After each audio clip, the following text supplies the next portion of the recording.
புதிய உதயம் 91.2 சமுதாய வானொலி நிலையம். நேயர்கள் கேட்கவிருப்பது மூத்தோருக்கு முதல் வணக்கம். இது மூத்த குடிமக்களுக்கான சிறப்பு நிகழ்ச்சி.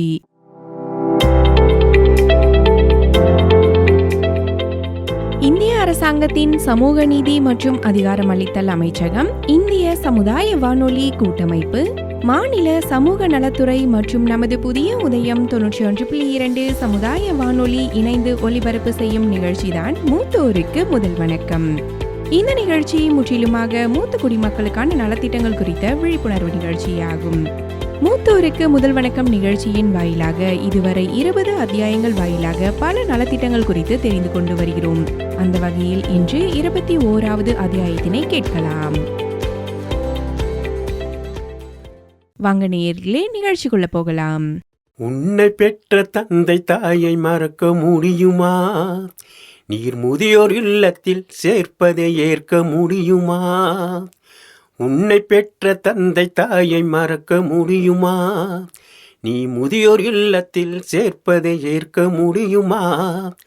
10 மாசம் உன்னை சுமந்து பெற்ற தாயடா, உன்னை தோளின் மீதும் நெஞ்சின் மீதும் போட்ட தந்தையடா. 10 மாதம் உன்னை சுமந்து பெற்ற தாயடா, உன்னை தோளின் மீதும் நெஞ்சின் மீதும் சுமந்த தந்தையடா. அன்பை மறந்து அறிவை இழந்து நீயும் போரியடா, அன்பை மறந்து அறிவை இழந்து நீயும் போரியடா. உன்னை பெற்ற தந்தை தாயை மறக்க முடியுமா? நீ முதியோர் இல்லத்தில் சேர்ப்பதை ஏற்க முடியுமா? பட்டினியாய் கிடந்தாலும் பாலை கொடுத்தவள், நீ பசியாரும் இன்பத்திலே தன்னை மறந்தவள். பட்டினியாய் கிடந்தாலும் பாலை கொடுத்தவள், நீ பசியாரும் இன்பத்திலே தன்னை மறந்தவள். துன்பம் வந்த போதினிலும் துணிந்து வளர்த்தவள், துன்பம் வந்த போதினிலும் துணிந்து வளர்த்தவள். எந்த நோய் நொடிகள் வந்த போதும் உன்னை காத்தவள், அந்த நோய் நொடிகள் வந்த போதும் உன்னை காத்தவள். உன்னை பெற்ற தந்தை தாயை மறக்க முடியுமா? நீ முதியோர் இல்லத்தில் சேர்ப்பதை ஏற்க முடியுமா? உன்னை படிக்க வைக்க இரவும் பகலும் உழைத்த தந்தையடா, நீ வேலை வாங்க பல லட்சம் கொடுத்த தந்தையடா. உன்னை படிக்க வைக்க இரவும் பகலும் உழைத்த தந்தையடா, நீ வேலை வாங்க பல லட்சம் கொடுத்த தந்தையடா. உனக்காக அனைத்தையுமே இழந்த பெற்றோர்கள், உனக்காக அனைத்தையுமே இழந்த பெற்றோர்கள். நீ நன்றி கெட்ட மனிதனாக நீயும் இருப்பதேன், நீ நன்றி கெட்ட மனிதனாக நீயும் இருப்பதேன். உன்னை பெற்ற தந்தை தாயை மறக்க முடியுமா? நீ முதியோர் இல்லத்தில் சேர்ப்பதை ஏற்க முடியுமா? உன்னை பெற்ற தந்தை தாயை மறக்க முடியுமா? நீ முதியோர் இல்லத்தில் சேர்ப்பதை ஏற்க முடியுமா? 10 மாதம் உன்னை சுமந்து பெற்ற தாயடா, உன்னை தோளின் மீது நெஞ்சின் மீதும் போட்ட தந்தையடா. 10 மாதம் உன்னை சுமந்து பெற்ற தாயடா, உன்னை தோளின் மீதும் நெஞ்சின் மீதும் சுமந்த தந்தையடா. அன்பை மறந்து அறிவை இழந்து நீயும் போரியடா, அன்பை மறந்து அறிவை இழந்து நீயும் போரியடா. உன்னை பெற்ற தந்தை தாயை மறக்க முடியுமா? நீர் முதியோர் உள்ளத்தில் சேர்ப்பதை ஏற்க முடியுமா? நீ முதியோர் இல்லத்தில் சேர்ப்பதை ஏற்க முடியுமா? பெரியவங்கன்னா அவங்களோட வயசை வச்சு மட்டும் இல்ல, அவங்களோட அனுபவ அறிவு, வாழ்க்கை பக்குவம், இது எல்லாத்தையும் வச்சுதான் வயசுல பெரியவர்னு சொல்லுவாங்க.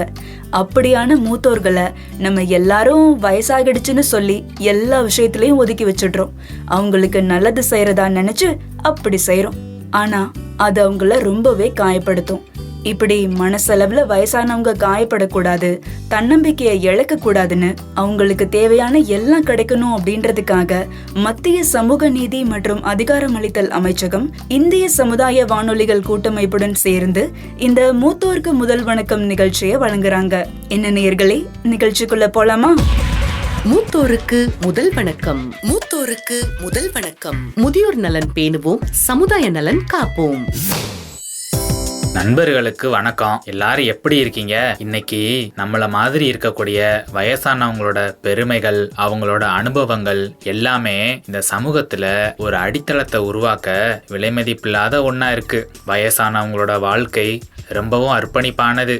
முதுமையினால ஏற்பட்ட அவங்களோட தோல் சுருக்கங்கள் பல கதைகளை சொல்லும். இன்னும் சொல்ல போனா பெரியவங்களோட ஒவ்வொரு வார்த்தைகளும் முத்துக்கள் மாதிரி. பெரியவங்க மேல மதிப்பும் மரியாதையும் வச்சிருக்கிற எல்லாருக்கும் இந்த மூத்தோருக்கு முதல் வணக்கம் நிகழ்ச்சி சமர்ப்பணம். தாத்தா, நீங்க சொல்றது ரொம்ப கரெக்ட். பெரியவங்க மரங்கள் மாதிரி. அவங்களோட நிழல்ல இருக்கும்போதுதான் நாம நிம்மதியா இருந்தோம். ஆனா காலம் மாறும்போது நம்மள நல்லா வச்சிருந்த வயசானவங்களோட அமைதி குறைஞ்சு போயிருது. வயசான காலத்துல அவங்களுக்கு அரவணைப்பும் ஆலோசனையும் அதிகமா தேவைப்படுது. அதுக்காகத்தான் அரசு வயசானவங்களுக்காக பல திட்டங்களை அறிமுகப்படுத்தி அவங்களோட வாழ்க்கைய கஷ்டம் இல்லாம இருக்க பல முயற்சிகளை எடுத்துட்டு வர்றாங்க. ஆமா லட்சுமி கண்ணு, இந்த திட்டங்கள் மூலமா வயசானவங்களோட பிரச்சனை தீர்றது மட்டும் இல்லாம அவங்க கண்ணியமா வாழவும் மகிழ்ச்சியா இருக்கவும் உதவியா இருக்கும். வயசானவங்கள கவனிச்சா மட்டும் போதாது, அவங்களோட உணர்வுகளுக்கு மதிப்பு கொடுத்து அவங்கள மரியாதையா நடத்தணும். எந்த வகையிலையும் அவங்க தன்னம்பிக்கையை இழந்துடக்கூடாதுன்னு பல திட்டங்கள் மூலமா உதவி பண்றாங்க. அந்த திட்டங்கள் என்னென்னு பாப்போமா? நாம சொல்றது ஏதாவது ஒரு வகையில மத்தவங்களுக்கும் பயனுள்ளதா இருக்கும்லமா? ஆமா தாத்தா, ஃபர்ஸ்டா நம்ம பார்க்க போறது மூத்த குடிமக்களுக்கான ஒருங்கிணைந்த திட்டம். பராமரிப்பு இல்லாம தனிமையில வாழ்ந்துகிட்டு புறக்கணிப்போடு இருக்கக்கூடிய முதியவங்களுக்கு இந்த திட்டம் ஒரு வரப்பிரசாதம்னே சொல்லலாம். இந்த திட்டத்துக்கு கீழே தான் தொண்டு நிறுவனங்கள், முதியோர் இல்லங்கள், பராமரிப்பு மையங்களுக்கு தேவையான வசதிகளும் ஆதரவும் கிடைக்குது. ஏதோ ஒரு வகையில மூத்த குடிமக்களுக்கான ஒருங்கிணைந்த திட்டம் மூலமா அவங்களுக்கு தேவையான ஆறுதலும் பாதுகாப்பும் கிடைக்குது. ஓஹோ. அடுத்ததா முதியவர்களுக்கான உதவி எண் 145667. முதியவங்களுக்கு அரசோட சேவைகள் பெறதுல எந்த ஒரு சிக்கலும் இருக்கக்கூடாது அப்படிங்கிறதுக்காக தான் நம்ம மத்திய சமூக நீதி மற்றும் அதிகாரமளித்தல் அமைச்சகம் கொண்டு வந்திருக்கிற ஒரு உதவி எண் தான் இந்த 145667. ஓய்வூதியம் சம்பந்தமான தகவல்கள், சட்ட பிரச்சனைகள், ரேஷன் கார்டு ஏதாவது எடுக்கணும்னாலும், வீட்டு வசதி திட்டங்கள் பற்றி தெரிஞ்சுக்கிறவும், ஆயுஷ்மான் அட்டைகள் வாங்கவும் நம்ம இந்த உதவி எண்ணுக்கு கால் பண்ணாலே போதும். நல்ல விஷயம்மா. அது மட்டும் இல்ல தாத்தா, வயசானவங்களை பராமரிக்க அனுபவம் உள்ளவங்க தேவைப்படுறதுனால பெரியவங்களை எப்படி பராமரிக்கிறது, அவங்களை எப்படி கையாள்றதுங்கிற பயிற்சியும் கொடுக்கறாங்க. இந்த திட்டத்தின் மூலமா தொழில் முறையில வேலை செய்யக்கூடிய முதியோர் பராமரிப்பாளர்களை உருவாக்கி மூத்த குடிமக்களோட தேவைகளை புரிஞ்சுக்கிட்டு அவங்களுக்கு நல்ல ஒரு பராமரிப்பு சேவையும் கொடுக்கறாங்க. கண்ணு, அப்ப அந்த சேஜ் போர்ட்டலை பத்தி தாத்தா சொல்லவா? சொல்லுங்க தாத்தா. அதாவது இத senior care ageing growth engine அப்படின்னு சொல்லுவாங்க. இந்திய அரசாங்கத்தோட சமூக நீதி மற்றும் அதிகாரமளித்தல் அமைச்சகம் முதியோர் பராமரிப்பு பொருட்கள் மற்றும் சேவைகளை மேம்படுத்துறதுக்காக கொண்டு வந்திருக்கிற ஒரு முயற்சி தான் இந்த போர்ட்டல். புதுசா தொழில் தொடங்கக்கூடிய, அதுவும் குறிப்பா வயசானவங்களுக்காக பராமரிப்பு பொருட்கள் தயாரிக்கக்கூடியவங்க, அது சம்பந்தமான தொழில் தொடங்கணும்னு நினைச்சாங்கன்னா இந்த ஒரு போர்ட்டலை அவங்க பயன்படுத்திக்கிற முடியும். இது மூலமா வயசானவங்களுக்கு தேவையான பொருட்களை, சேவைகளை அடையாளம் கண்டுபிடிச்சு அதை தயாரிச்சு அதுக்கான தீர்வுகளை கொடுத்து மதிப்பீடு செஞ்சு சரிபார்த்து ஒருங்கிணைக்கிறது, இது எல்லாமே இந்த சேஜ் திட்டத்துக்கு கீழே மத்திய சமூக நீதி மற்றும் அதிகாரமளித்தல் அமைச்சகம் கொண்டு வந்திருக்காங்க. கண்டிப்பா இது மூலமா மூத்த குடிமக்களுக்கான நிறைய தேவைகள் பூர்த்தி பண்ணப்படும். சூப்பர் தாத்தா. அப்புறம் வறுமை கோட்டுக்கு கீழே உள்ள வயசானவங்களுக்கு தேவையான மருத்துவ உபகரணங்கள், அதாவது வாக்கிங் ஸ்டிக், சக்கர நாற்காலி, காது கேட்கும் கருவி, இன்னும் நிறைய உதவி சாதனங்களை இலவசமா ராஷ்டிரிய வயோஸ்ரீ யோஜனா திட்டம் மூலமா வாங்கலாம். ஆமா கண்ணு, அதே மாதிரி ஆயுஷ்மான் பாரத் யோஜனா திட்டம் மூலமா மூத்த குடிமக்கள் கண் அறுவை சிகிச்சை இலவசமா செய்ய முடியும். அப்புறம் அவங்களுக்கு தேவையான அத்தியாவசிய சுகாதார சேவைகளையும் இது மூலமா அவங்க பெற்றுக்கொள்ள முடியும் லட்சுமி கண்ணு. பெற்றோர் மற்றும் மூத்த குடிமக்களின் பராமரிப்பு நலன் சட்டம்னு ஒண்ணு இருக்கு தாத்தா.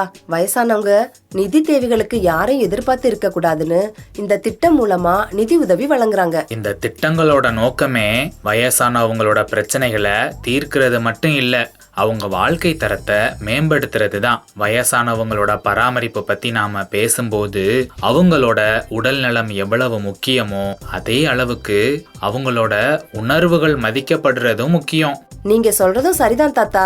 இந்த கால இளைஞர்கள் வயசானவங்களோட சேர்ந்து பழகும்போதுதான் வாழ்க்கையோட பல விஷயங்களை ரொம்ப ஈஸியா தெரிஞ்சுக்க முடியும். அதே மாதிரி வயசானவங்களுக்கும் தனிமைப்படுத்தப்பட்ட உணர்வு இருக்காது. இந்த கால இளைஞர்கள்கிட்ட இருந்து அவங்களும் புதுசா நிறைய விஷயங்களை கத்துக்கிடலாம்ல. சரியா சொன்ன லட்சுமி கண்ணு. கத்துக்கிறதுக்கு வயசு ஒரு தடையே இல்ல. வயசானவங்க புதுசு புதுசா கத்துக்கிட்டே இருக்கலாம், புத்தகங்கள் படிக்கலாம். ஆன்லைன்ல இப்ப எல்லாம் எக்கச்சக்கமான கோர்சஸ் இருக்கு, அதுல ஜாயின் பண்ணி படிக்கலாம். இப்படி ஒரு நாளும் ஏதாவது ஒன்ன புதுசா கத்துக்கிறது மூலமா ரொம்ப உற்சாகமா செயல்பட முடியும். என்ன லட்சுமி கண்ணு, தாத்தா சொல்றது சரிதானே? தாத்தா சொன்னா தப்பா இருக்குமா? வயசானவங்களுக்கு எல்லா விஷயங்களும் எளிதான வகையில கிடைக்கிற மாதிரி இருக்கிற சூழ்நிலைய மாத்தி அமைக்கணும். ரொம்ப முக்கியமா வயசானவங்களோட பாதுகாப்பை உறுதி செய்யணும். சரி லட்சுமி கண்ணு, நீ இந்த வெள்ளி பொருளாதாரம் பத்தி கேள்விப்பட்டிருக்கியா? வெள்ளி பொருளாதாரம்னு ஒண்ணு இருக்கு. இத நிறைய பேரு கேள்விப்பட்டிருக்க மாட்டீங்கன்னு நினைக்கிறேன். நிறைய வயசானவங்களுக்கு வேலை செய்யணும்னு ஆசை இருக்கும்ல, அந்த ஆசைய நிறைவேற்றுற விதமா வெள்ளி பொருளாதாரம் மூத்த குடிமக்கள் புதுசா தொழில் தொடங்கவும் சுய சார்புடையவர்களா மாறுறதுக்கும் வாய்ப்புகளை உருவாக்கி தருதுமா. தெரியும் தாத்தா, இது ஒரு நல்ல விஷயம். வயசானவங்களுக்கு கூடுதலா நிதி, கல்வி அறிவு இதெல்லாம் ரொம்ப முக்கியம். இது மூலமா ஓய்வூதிய திட்டம், சேமிப்பு திட்டம் இதெல்லாம் பத்தி தெரிஞ்சுக்கவும் அவங்களோட பொருளாதாரத்தை சிறப்பா கையாளவும் இந்த வெள்ளி பொருளாதாரம் உதவியா இருக்கும். நம்ம லட்சுமி கண்ணுக்கு தெரியாத விஷயம் எதுவும் இருக்குமா என்ன? அப்புறம் லட்சுமி கண்ணு, வயசான காலத்துல மனசை ஆரோக்கியமா வச்சுக்க வேண்டியது அத்தியாவசியம். அப்படி வச்சுக்கிறது மூலமா தனிமையையும் மன அழுத்தத்தையும் நாம தடுக்க முடியுமா? ஆனா அதை தடுக்கணும்னா முடிஞ்ச அளவு குடும்பத்தில் இருக்கிற மற்றவங்க வயசானவங்களோட அதிகமான நேரத்தை செலவழிக்கணும். மன ஆரோக்கியம் எவ்வளவு முக்கியமோ அதே அளவுக்கு உடல் ஆரோக்கியமும் முக்கியம் தாத்தா. அதனால வயசானவங்க அவங்க உடலை பாதுகாக்க உடற்பயிற்சி செய்யற மாதிரியான சூழலை உருவாக்கி அவங்கள உற்சாகப்படுத்தணும். சரியா சொன்ன லட்சுமி கண்ணு. நண்பர்களே, நிகழ்ச்சி கேட்டுட்டு இருக்கிற நீங்க என்ன பண்றீங்கன்னா, இது மாதிரி யோசனைகளையும் திட்டங்களையும் முயற்சிகளையும் உங்க குடும்பத்துல இருக்க உங்களை சுத்தி இருக்க வயசானவங்க கிட்ட கொண்டு போய் சேர்க்கணும். பெரியவங்களோட ஆசீர்வாதமும் அவங்களோட அறிவும் எங்களை மாதிரி அடுத்த தலைமுறை மக்களுக்கு ரொம்ப அவசியம். அதனால அப்படிப்பட்ட வயசானவங்களை நாம பாதுகாப்பா வச்சு கொண்டாடணும். அவங்கதான் நம்மளோட உண்மையான பொக்கிஷம். சரி நேயர்களே, இவ்வளவு நேரம் நாங்க பேசுனதை கேட்டீங்க இல்லையா? இப்ப உங்களுக்காக ஒரு வானொலி நாடகம் தயார் பண்ணியிருக்கிறோம், அதை கேட்டு வர்றீங்களா? மூத்தோருக்கு முதல் வணக்கம். மூத்தோருக்கு முதல் வணக்கம். முதியோர் நலன் பேணுவோம், சமுதாய நலன் காப்போம். ரியா காலேஜ் போயிட்டா, ராஜு ஆபீஸ் போயிட்டான், ராதா அவளோட ஃப்ரெண்டு கூட பேசிக்கிட்டு இருக்கா. வீட்டுல எத்தனை பேர் இருந்தாலும் நான் என்னவோ தனியா தான் இருக்கேன். உடம்புல ஏதாவது பிரச்சனை இருந்தா ஹாஸ்பிட்டல் போய் சரி பண்ணலாம். மனசு பிரச்சனையா இருந்தாலும் ஹாஸ்பிட்டல் போய் சரி பண்ணிக்கலாம். ஆனா நான் இப்படி 4 செவுத்துக்குள்ள மாட்டி கிடக்குறேன். நான் எங்க போய் சரி பண்ண? என்ன பாட்டி, எப்படி இருக்கீங்க? பரவாயில்லையே, ஞாபகம் இருக்கா என்னைய உனக்கு? இருக்கேன். உடம்பு பூராவும் வலியா இருக்கு. சில நேரம் முன்னங்கால் வலிக்குது, சில நேரம் முதுகு வலியா இருக்குது. ஆனா இந்த வலியெல்லாம் பெருசா இல்ல. இந்த வீட்ல நான் ஒருத்தி எப்பவுமே தனியா இருக்கேன். அந்த வலிதான் ரொம்ப கஷ்டமா இருக்கு.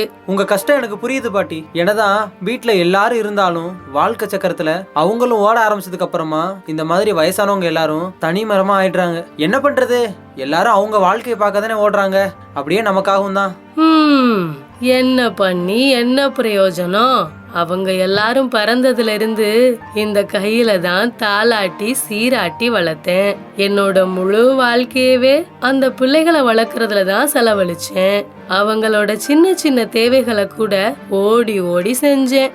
ஆனா இன்னைக்கு அவங்க எல்லாம் வளர்ந்து பெரிய ஆள் ஆனதுக்கு அப்புறம் நம்ம அவங்களுக்கு தேவையில்லாதவங்க ஆயிட்டோம். ஏன் பாட்டி நீங்க அவங்கள இவ்வளோ மிஸ் பண்றேன்னு சொல்றீங்க? அது அவங்களுக்கு தெரியுமா?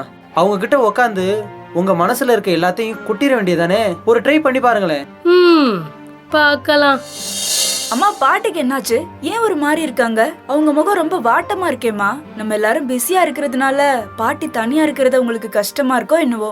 நானும் ஒரு 6 மாசமா பாக்குறேன். நம்ம எல்லாருமே வேலைன்னு ஓடிடுறோம். அத்தை மட்டும் வீட்டுல தனியா இருக்காங்க. ஒருவேளை அவங்களுக்கு நம்ம எல்லாம் அவங்க கூட உட்கார்ந்து டைம் ஸ்பெண்ட் பண்ண மாட்டோங்கிற கவலை வந்திருக்குன்னு நினைக்கிறேன். என் மனசுக்குள்ளேயும் அந்த வருத்தம் இருக்கத்தான் செய்யுது. சரி, உங்களுக்கு இப்படி ஒரு நினைப்பு இருக்குது, அதையாச்சும் வெளிப்படையா பாட்டி கிட்ட உட்கார்ந்து கேட்டிருக்கீங்களா? தப்புதான். நான் என்ன பண்றது? நானும் உங்களுக்காகத்தானே ஓடுறேன். இப்ப கூட நாமளே பேசிட்டு இருக்கிறத விட்டுட்டு வாங்க உடனே போய் பாட்டி கிட்ட பேசுவோம். பாட்டி, பாட்டி. என்னப்பா, என்னாச்சு? பாட்டி, எங்க எல்லாருக்கும் இன்னைக்கு நீங்க கதை சொல்றீங்க. எப்படி நாங்க சின்ன பிள்ளையா இருக்கும்போது நிலாவை பார்த்து எங்களுக்கு சாப்பாடு போட்டுக்கிட்டே கதை சொல்வீங்க, தூங்கும் போது விதவிதமா கதை சொல்வீங்களே, அது மாதிரி இப்பயும் ஒரு கதை சொல்லுங்க பாட்டி. என்னவோ நீங்கள் ஒரு மாதிரி இருக்கீங்க, அதனால் நாங்கள் இன்னைக்கு வந்து இப்படி பேசுகிறோன்னு நினச்சிடாதீங்க. இனிமே ஒரு நாளும் நாங்கள் உங்ககிட்ட வந்து கதை கேட்போம். எப்படி நீங்கள் முன்னாடி கதை சொல்லுவீங்களோ அது மாதிரி தினமும் இனிமே எங்களுக்கு கதை சொல்லணும். என்னம்மா, சொல்லுவீங்களா? என்ன அத்தை, எதுவுமே பேச மாட்டேங்கிறீங்க? நீங்க இல்லாம நாங்க இல்ல அத்தை. இனிமே நீங்க தான் முக்கியம். எனக்கு என்ன காசு வேணுமா இல்ல சொத்து சோகம் வேணுமா? நீங்க தானே என் சொத்து, நீங்க தானே என் சந்தோஷம், நீங்க தானே எனக்கு எல்லாமே. இப்படி வந்து பேசும்போது இதை விட இந்த பாட்டிக்கு, இந்த வயசானவளுக்கு என்ன வேணும்? என் உடம்புல உள்ள எல்லா நோயும் பறந்து போயிருச்சு. மூத்தோருக்கு முதல் வணக்கம். மூத்தோருக்கு முதல் வணக்கம். முதியோர் நலன் பேணுவோம், சமுதாய நலன் காப்போம். என்ன நண்பர்களே, வானொலி நாடகத்தை கேட்டீங்களா? நம்ம வீட்டில் இருக்கிற வயசானவங்களை மகிழ்ச்சி படுத்தணும்னா நாம அவங்களுக்கு விலை உயர்ந்த பரிசு பொருட்கள் தான் வாங்கி கொடுக்கணும்னு இல்லை. ஒரு காஃபியோ டீயோ போட்டு கொடுத்துட்டு அவங்க பக்கத்தில் உட்காந்து கொஞ்ச நேரம் பேசிக்கிட்டு இருந்தாலே போதும். அவ்வளவு சந்தோஷமா ஃபீல் பண்ணுவாங்க அவங்க. இதை கேட்கும் போதெல்லாம் இதெல்லாம் ஒரு விஷயமா அப்படின்னு உங்களுக்கு தோணலாம். ஆனா அந்த தருணம் தான் விலை மதிப்பில்லாதது.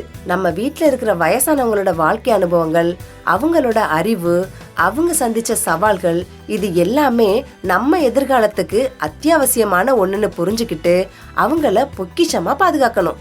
இதை விட ரொம்ப அழகா யாராலையும் சொல்ல முடியாது லட்சுமி. ஆனா ஒரு சோகமான விஷயம் என்னன்னா, ரன் ரன் ரன்னு எல்லாரும் வாழ்க்கையில ரொம்ப வேகமா ஓடிக்கிட்டு இருக்கோம். பாவம், அவங்க என்ன பண்ண முடியும்? எல்லாரோட வாழ்க்கை முறையுமே இப்படி மாறிடுச்சு. இதெல்லாம் நினைச்சு பார்க்கும்போது தான் மனசு ரொம்ப கஷ்டமா இருக்கு. என்னதான் பரபரன்னு வாழ்க்கையில ஓடிக்கிட்டு இருந்தாலும் நம்ம யாருக்காவது நேரம் கொடுக்கணும்னு நினைச்சா கண்டிப்பா கொடுக்க முடியும் தாத்தா. சொல்லுங்க, பிடிச்சவங்க கிட்ட யாராவது பேசாம இருக்காங்களா? எப்படியாவது நேரம் ஒதுக்கி பேசத்தானே செய்யறோம்.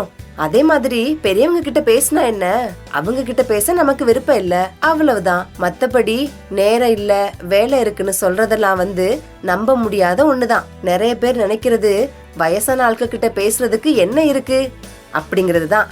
ஆனா அவ்வளவு கதைகள் இருக்கு அவங்க கிட்ட பேச. ஆமா லட்சுமி, நீ சொல்ற மாதிரி நான் சின்ன வயசா இருக்கும்போது எங்க தாத்தா பாட்டி அவங்க காலத்து கதையெல்லாம் எக்கச்சக்கமா சொல்லுவாங்க. அதை சொல்லும்போது அவங்க முகத்தை பார்க்கணுமே, அவ்வளவு சந்தோஷமா இருக்கும். எனக்கும் சின்ன வயசுல அந்த கதைகளை கேட்க ரொம்ப பிடிக்கும். ஆனா வளர வளர அந்த கதையில என்ன இருக்குன்னு அதை நான் முக்கியமா நினைக்கல. ஆனா பெரிய ஆள் ஆனதுக்கு அப்புறம் தான் தெரிஞ்சது, அவங்க சொன்னது எல்லாம் கதை கிடையாது, நம்ம இந்த வாழ்க்கைய எப்படி அணுகணும்னு சொல்லி கொடுத்துட்டு போன பாடம்னு. உண்மைதான் தாத்தா. அவங்க சொல்ற கதையெல்லாம் ஆழமா கேட்டு உணர்ந்தாதான் தெரியும், நம்ம வாழ்க்கையில சவால்களையும் போராட்டங்களையும் சந்திக்கும் போதுதான் அந்த கதைகள் நமக்கு எவ்வளவு உதவியா இருக்கும்னு. ஏன்னா அவங்க சொன்னது வெறும் கதை மட்டும் கிடையாது, அவங்க கடந்து வந்த பாதை. அந்த கதைகள் நமக்கு சொல்றது என்ன தெரியுமா? இந்த வாழ்க்கையில எது சரி எது தப்பு, அத நம்ம எப்படி அணுகணும்னு. அத புரிஞ்சுக்கிட்டா அவங்கள நம்ம பொக்கிஷமா பாதுகாப்போம். அதனால உங்க வீட்டுல யாராவது பெரியவங்க இருந்தாலோ உங்க வீட்டை சுத்தி யாராவது பெரியவங்க இருந்தாலோ அவங்களோட நிறைய நேரம் உட்காந்து பேசுங்க. அவங்க கதைகளை கேளுங்க. வயசான காலத்துல யாருமே அவங்க கிட்ட வந்து பேசல அப்படின்ற எந்த எண்ணமும் இருக்கக்கூடாது. அவங்க எல்லாருக்கும் முக்கியமானவங்க அப்படின்றத அவங்களுக்கு புரிய வைக்கிறதுக்கு நாம இந்த நடவடிக்கையை கொஞ்சம் கொஞ்சமா எடுப்போமா? வயசானவங்க நம்ம கூட இருக்கிறது நம்ம வாழ்க்கைக்கு ரொம்ப அவசியம். எந்த காலத்திலயும் அது அனாவசியம் ஆகாது. என்ன நண்பர்களே, இனிமே ஒரு நிமிஷம் கூட லேட் பண்ணாம உடனே உங்க வீட்டில் இருக்கக்கூடிய தாத்தா பாட்டி கிட்ட போய் அவங்களோட அனுபவங்களையும் கதைகளையும் கேட்கலாமா? நம்ம சொன்னா கண்டிப்பா நம்ம நேயர்கள் கேட்பாங்க தாத்தா. சரி, இப்போ நான் ஒரு கேள்வி கேட்குறேன் நம்ம நேயர்கள் கிட்ட. அதுக்கு பதில் சொல்றீங்களா? நீங்க எப்ப உங்க தாத்தா பாட்டி கூட உட்காந்து பேசுனீங்க? எவ்வளவு நேரம் உட்காந்து பேசுனீங்க? கொஞ்சம் சொல்லுங்களேன். பாத்தீங்களா, சத்தத்தே காணோம். சரி சரி, இனிமையாவது வீட்டுல உள்ள தாத்தா பாட்டி கூட நேரம் செலவழிக்கலாமா? கண்டிப்பா செலவழிப்பாங்கம்மா. நம்ம நேயர்கள் எல்லாரும் ரொம்ப நல்லவங்க. சரி சரி, இவ்வளவு நேரம் நம்ம வயசானவங்களோட அறிவு, அனுபவங்கள், அவங்களோட நினைவுகள் பற்றி நிறையா பேசணும் இல்லையா? அதே நேரத்தில் வயசு ஆக ஆக அவங்களோட உடல் வலிமையில் ஏற்படுற மாற்றங்கள், அப்புறம் அவங்களோட உணர்ச்சி மாற்றங்கள், இதுலேயும் வீட்டில் இருக்கவங்க கவனம் செலுத்தணும். அதை பற்றி நிறைய பேர் தெரிஞ்சு வச்சிருக்கிறதே கிடையாது. உண்மைதான் தாத்தா. பொதுவா எல்லாருமே வயசானவங்களுக்கு தேவை சரியான சாப்பாடுன்னு மட்டும்தான் நினைக்கிறோம். அவங்க மனமும் ஆரோக்கியமா இருக்கணும். அப்படின்னா அவங்களுக்கு சரியான ஓய்வு, தேவையான ஊட்டச்சத்து, மனசுக்கு எந்த ஒரு பிரச்சனையும் இல்லாம இருக்கிறது முக்கியம். ரொம்ப சரியா சொன்ன லட்சுமி கண்ணு. வீட்டில் உள்ள பெரியவங்க ஏன் ஒரு மாதிரி இருக்காங்க, ஏன் அமைதியா இருக்காங்க, ஏன் சின்ன சின்ன விஷயங்களுக்கெல்லாம் எரிச்சல் அடைகிறாங்க, இதை என்னைக்காவது கவனிச்சிருக்கமான்னு யோசிப்போம். அதுக்கு ஒரு துளி கூட வாய்ப்பில்லை தாத்தா. பொதுவா வயசானவங்கனாலே எரிஞ்சு தான் விழுவாங்க. அதுங்க அப்படித்தான், அது கிடக்குது அப்படின்னு கடந்துதான் போவோம். அதுக்கு காரணம் அவங்களோட மனசு சோர்வடைஞ்சு போய் இருக்கிறதா கூட இருக்கலாம். பொதுவா வயசானவங்க அவங்க மனசுல உள்ளத யாருக்கிட்டையும் சொல்ல மாட்டாங்க. அதனால கூட அவங்களுக்கு மனசோர்வு வரலாம் தாத்தா. அதனால தான் மறுபடியும் சொல்றேன், வயசானவங்க கூட டைம் ஸ்பெண்ட் பண்றது மட்டும் இல்லாம அவங்களோட உணர்ச்சிகளுக்கும் மதிப்பு கொடுக்கணும். அவங்களோட பேசுறேன்னு சொல்லி அவங்க மனசை காயப்படுத்தக்கூடாது. அவங்கள புரிஞ்சுக்கிறணும். இத பத்தி இன்னும் நிறைய விரிவா பேசுறதுக்கு ராமநாதபுரம் மாவட்ட மனநல ஆலோசகர் திரு அஷ்ரப் அலி வந்திருக்காங்க. வாங்க அவங்க என்ன சொல்றாங்கன்னு கேட்போம். நேயர்களுக்கு வணக்கம். முதியோர்களுக்கு ஏற்படுற மன அழுத்தம் பத்தின கருத்துக்களை இப்ப நம்ம எல்லாருக்கும் தெரியப்படுத்துறதுக்காக நம்ம கூட இணைஞ்சிருக்காங்க திரு அஷ்ரப் அலி சார். வணக்கம் சார். வானொலி நேயர்களை காற்றலையின் மூலம் சந்திப்பதில் பெருமகிழ்ச்சி அடைகின்றேன். என்னுடைய பெயர் அஷ்ரப் அலி. ராமநாதபுரம் மாவட்டத்தில் இயங்கி வரும் மாவட்ட மனநல திட்டத்தின் கீழ் கடந்த 17 வருடங்களுக்கு மேலாக மனநல ஆலோசகராக பணி செய்து வருகின்றேன். வயதானவர்களுக்கு ஏற்படுகின்ற மனநல பிரச்சனையின் முக்கியமாக மன அழுத்தம் குறித்து உங்களிடம் சில கருத்துக்களை பகிர்ந்து கொள்ள விரும்புகின்றேன். இப்போ முதல் கேள்வி என்னன்னா, பொதுவா வயசானவங்களுக்கு இருக்கிற மன அழுத்தம் என்ன சார்? வயோதிகம் காரணமாக முதியவர்கள் சந்திக்கின்ற மனநல பிரச்சனைகளில் முக்கியமானது மன அழுத்தம். இதற்கான அடிப்படை காரணம் உடலில் ஏற்படுகின்ற மாற்றங்கள். சர்க்கரை வியாதி, ஹைப்பர் டென்ஷன் என்ற இரத்த அழுத்த நோய், எலும்பு தேய்மானம், நோய் எதிர்ப்பு சக்தி குறைதல், இது போன்ற வயோதிகத்தில் ஏற்படுகின்ற நோய்களால் மன அழுத்தத்திற்கு உட்படுகிறார்கள். சமூக காரணிகளால் வயதானவர்கள் மன அழுத்தத்திற்கு உட்படுகிறார்கள். வாலிப பருவத்தில் சம்பாதிக்கின்ற திறன் குன்றி போதல், சமூக அங்கீகாரம், கௌரவம், சமூகத்தோடு ஒன்றி உறவாடுகின்ற நிலை, இவையெல்லாம் குறைந்து போவதன் காரணமாக மன அழுத்தத்திற்கு உட்படுகிறார்கள். அதுபோன்று குடும்ப காரணிகளால் மன அழுத்தத்திற்கு உட்படுகிறார்கள். வயதானவர்களை கைவிடுவது, அவருக்கான முறையான அங்கீகாரங்கள் வழங்காமல் குடும்ப உறுப்பினர்கள் தவிர்ப்பது, அவர்களோடு உரையாடுவதை குறைத்துக் கொள்வது, முக்கியத்துவம் கொடுக்காமல் தவிர்ப்பது, இதுபோன்ற பல்வேறு குடும்ப காரணிகளால் முதியவர்கள் மன அழுத்தத்திற்கு உட்படுகிறார்கள். முதியவர்கள் எவ்வாறு மன அழுத்தத்தால் பாதிக்கப்பட்டிருக்கிறார்கள் என்பதை எப்படி அறிய முடியும்? குறிப்பாக மன அழுத்தத்தால் அவர்கள் பாதிக்கப்பட்டிருக்கிறார்களா என்பதை அறிவதற்கு அவர்களிடம் எதிர்மறையான எண்ணம், நம்பிக்கையின்மை, குற்ற உணர்வு, உதவியற்ற நிலை, தான் தகுதியில்லாதவன் போன்ற எண்ணம், எரிச்சல் உணர்வு, எதிலும் ஆர்வமின்மை, தினசரி வேலையில் ஆர்வமில்லாமல் இருப்பது, கவனச்சிதறல், நினைவாற்றல் குறைந்து போதல், தூக்கமின்மை அல்லது அதீத தூக்கம் அல்லது அதிகாலையில் விழிப்பது, அதிக பசி அல்லது பசியின்மை, தற்கொலை எண்ணம், தலைவலி மற்றும் உடல்வலி, இது போன்ற காரணிகள் 2 வாரங்களுக்கு மேலாக முதியவர்களிடம் தென்பட்டால் அவர்கள் மன அழுத்தத்தால் பாதிக்கப்பட்டிருக்கிறார்கள் என்பதை அறிய முடியும். எப்பயுமே கோவத்தோடையும் எரிச்சலோடையும் இருக்கிற பெரியவங்க கிட்ட நம்ம எப்படி நடந்துக்கணும் சார்? பொதுவாக வயதானவர்களுக்கு மன அழுத்தத்தை குறைப்பதற்கான சில பயிற்சிகளை மேற்கொள்ள முடியும்.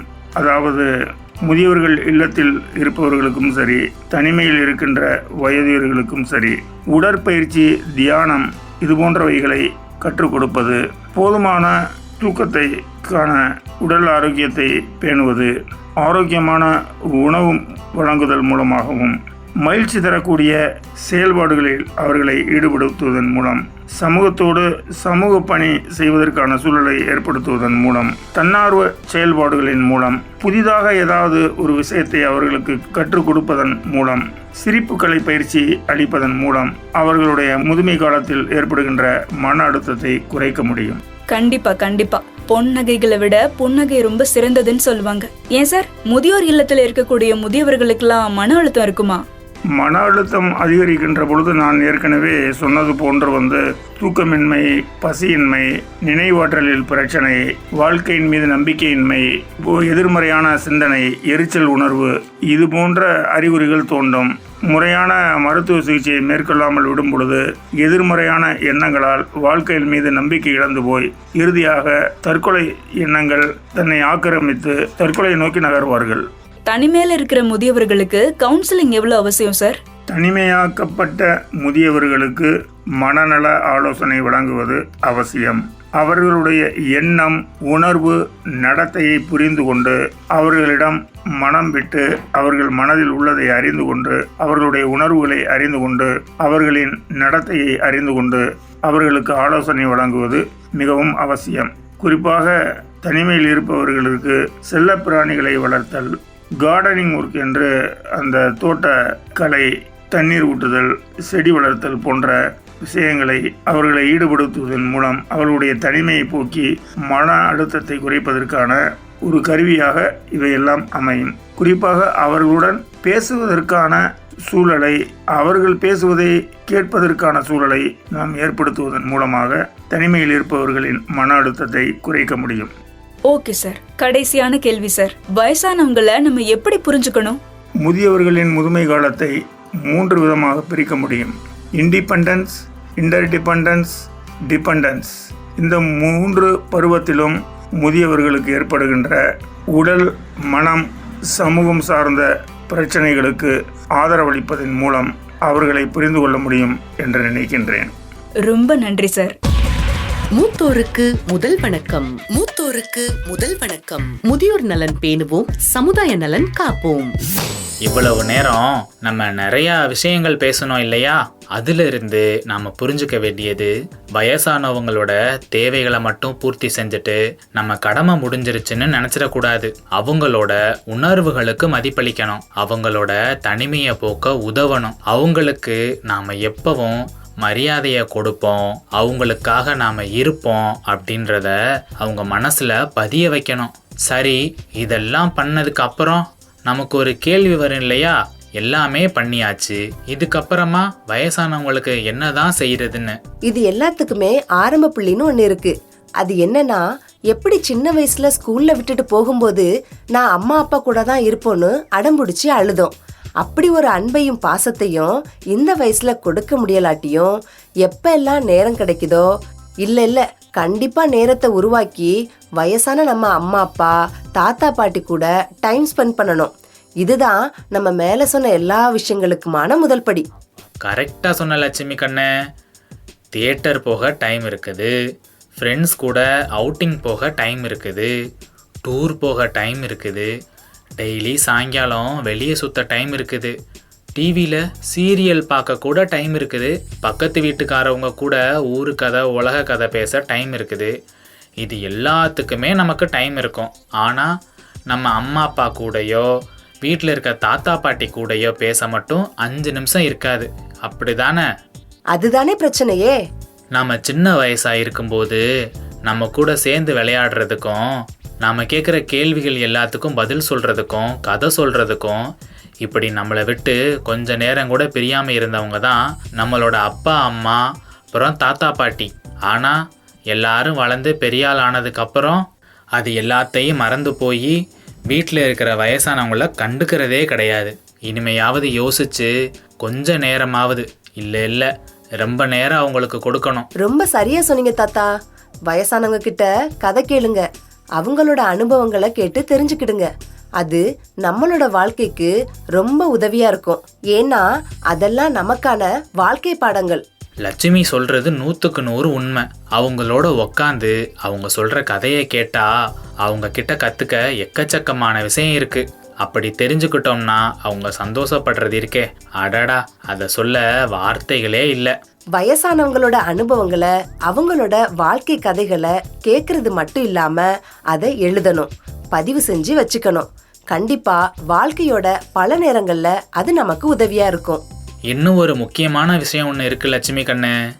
வயசானவங்களுக்கு ஏதாவது உடம்புல பிரச்சனை வந்தாதான் அவங்கள ஹாஸ்பிட்டலுக்கு கூட்டிகிட்டு போவோம். இனிமே அந்த மாதிரி இல்லாமல் குறிப்பிட்ட காலத்துக்கு ஒரு தடவை ஹாஸ்பிட்டலுக்கு அவங்கள கூட்டிகிட்டு போய் ஃபுல் பாடி செக்கப் பண்ணணும். ஆமா தாத்தா, மருத்துவ பரிசோதனை எல்லாம் சரியா செஞ்சு அவங்களுக்கு தேவையான மருந்துகள் எல்லாம் நேரத்துக்கு கொடுக்கணும். அது மட்டும் இல்லாம வயசான என்ன உடற்பயிற்சி முக்கியம் இல்லையா? அவங்க வயசுக்கு ஏத்த மாதிரி உடல் உறுதிக்கு ஏத்த மாதிரி சின்ன சின்ன எக்ஸசைஸை செய்ய வைக்கணும். அவங்கள தனியாக விட்டுறக்கூடாது. தனிமையை அவங்க ஃபீல் பண்ணாங்கன்னா ரொம்ப கஷ்டப்படுவாங்க. அவங்க பழைய ஃப்ரெண்ட்ஸ் எல்லாம் இருப்பாங்கல்ல, அவங்களையெல்லாம் போய் அடிக்கடி சந்திக்கிறதுக்கு நம்மளால் முடிஞ்ச ஏதாவது ஒரு உதவி செய்யணும். பொதுவா வயசான காலத்துல எந்த ஒரு விஷயத்திலயுமே ஈடுபாடு காட்டாம இருக்கிறதும் அவங்களுக்கு கஷ்டத்தை கொடுக்கும். அதனால அவங்களுக்கு பிடிச்ச ஏதாவது ஒன்றுல ஈடுபட வைக்கணும். நாமளும் அதுக்கு வழிவகை செஞ்சு கொடுக்கணும். எடுத்துக்காட்டுக்கு பாட்டு கேட்க வைக்கலாம், வீட்டில் இடம் இருந்துச்சுன்னா தோட்டம் போட்டு கொடுக்கலாம், புக்ஸ் வாங்கி கொடுக்கலாம், ரைட்டிங்ல இன்ட்ரெஸ்ட் இருந்துச்சுன்னா அதை டெவலப் பண்ண உதவியா இருக்கலாம். இந்த மாதிரி ஏதாவது ஒன்று அவங்கள செய்ய வைக்கிறது மூலமா அவங்க தனிமையில இருந்து வெளியே வர முடியும், பிஸியாகவும் இருப்பாங்க. ஆமாம் நண்பர்களே, நம்ம வீட்டில் இருக்கக்கூடிய வயசானவங்கள நாம் அவங்க சும்மா தெண்டத்துக்கு இருக்கிறாங்க அப்படின்னு நினைக்கக்கூடாது. அவங்க நம்மளுக்கு எவ்வளவு முக்கியம்னு அவங்க நினைக்கிற அளவுக்கு அவங்கள கவனிச்சுக்கிறணும். அதுக்காக நாம ஒன்றும் பெருசா செய்ய தேவையில்லை. நாம உட்கார்ந்து சாப்பிடும்போது அவங்களையும் நம்ம கூட உட்கார வச்சு சேர்ந்து பேசிக்கிட்டே சாப்பிடலாம். பண்டிகை காலங்கள்ல எல்லா விஷயத்திலையும் அவங்களையும் சேர்த்துக்கலாம். இந்த மாதிரி பண்ணும்போது அவங்களுக்கு அது ரொம்ப சந்தோஷத்தை கொடுக்கும். இந்த மாதிரி எல்லாம் பார்த்துக்கிட்டா கண்டிப்பா வயசானவங்க சந்தோஷமா இருப்பாங்க. அவங்களோட அருளும் ஆசையும் எப்பவும் நமக்கு கிடைக்கும். அன்பு தானே வாழ்க்கை. ஒரு சின்ன சிரிப்பு போதும் அவங்கள சந்தோஷப்படுத்த. எப்படி இருக்கீங்கன்னு கேட்டு பாருங்களேன், அப்படியே அவங்க உற்சாகத்துல உருகி போயிருவாங்க. அதனால இப்பவே தொடங்கலாமா? நம்ம சுத்தி இருக்கக்கூடிய வயசானவங்கள சந்தோஷமா வச்சுக்கிற வேலைய. பெரியவங்களுக்கு இறக்கம் மட்டும் தேவையில்லை, கவனிப்பும் அன்பும் தான் தேவை. ரொம்ப அருமையா சொன்ன லட்சுமி கண்ணு. எங்க வீட்டுலதான் பெரியவங்களே இல்லைன்னு சில பேர் எடக்கு மடக்கா ஏதாவது கேட்பீங்கன்னு தெரியும். உங்க வீட்டுல இல்லைன்னா என்ன, உங்க பக்கத்து வீட்டுல, உங்க சமூகத்துல, நீங்க போற வர இடங்கள்லன்னு எப்படியாவது நீங்க வயசானவங்கள சந்திப்பீங்க. அவங்க கிட்ட அன்பா இருங்க. கண்டிப்பா இருப்பாங்கம்மா. எந்த வீட்டில் வயசானவங்கள நல்லா பார்த்துக்கிறாங்களோ அந்த வீடும் அங்கே உள்ளவங்களும் செழிப்பாக இருப்பாங்கன்னு எங்கள் தாத்தா சொல்லுவார். எங்க தாத்தா கூட அதைத்தான் எங்களுக்கு சொல்லி வளர்த்தாங்க. என்ன தாத்தா, கரெக்டா சொல்றேனா? ஏன் லட்சுமி கண்ணு சொன்னா தப்பா இருக்குமா? தேங்க்ஸ் தாத்தா. சரி மக்களே, ஏதோ ரேடியோல வயசானவங்கள பார்த்துக்கோங்க, அப்படி இருங்க இப்படி இருங்கன்னு சொல்றாங்கன்னு கேட்டுட்டு மட்டும் போயிடாதீங்க. இது நம்மளோட கடமை. கண்டிப்பா நாம சரியா செய்யணும். கண்டிப்பா நம்ம நேயர்கள் கரெக்டா செய்வாங்கம்மா. சரி லட்சுமி கண்ணு, நேரம் ஆயிருச்சு, நிகழ்ச்சியை முடிச்சுட்டு கிளம்புவோமா? ஓகே தாத்தா. என்ன நேயர்களே, நிகழ்ச்சியை கேட்டிருப்பீங்கன்னு நம்புறேன். இந்த நிகழ்ச்சியோட முக்கிய நோக்கம் மூத்தோர்கள் எந்த இடத்துலயும் எந்த காரணத்துக்காகவும் கலங்கி நிக்க கூடாது, தயங்கி நிக்க கூடாதுங்கிறதுக்காக தான். மூத்தோருக்கு முதல் வணக்கம் நிகழ்ச்சியை நம்மளுக்கு வழங்கினது மத்திய சமூக நீதி மற்றும் அதிகாரமளித்தல் அமைச்சகம். இது இந்திய சமுதாய வானொலிகள் கூட்டமைப்பின் ஒரு முயற்சி. நன்றி. மூத்தோருக்கு முதல் வணக்கம். மூத்தோருக்கு முதல் வணக்கம். முதியோர் நலன் பேணுவோம், சமுதாய நலன் காப்போம்.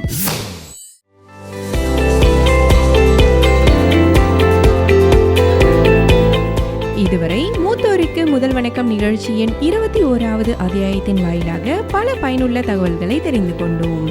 மேலும் இது போன்ற மூத்த குடிமக்களுக்கான நலத்திட்டங்கள் குறித்து தெரிந்து கொள்ள தவறாமல் கேளுங்கள் மூத்தோருக்கு முதல் வணக்கம். நன்றி நேயர்களே.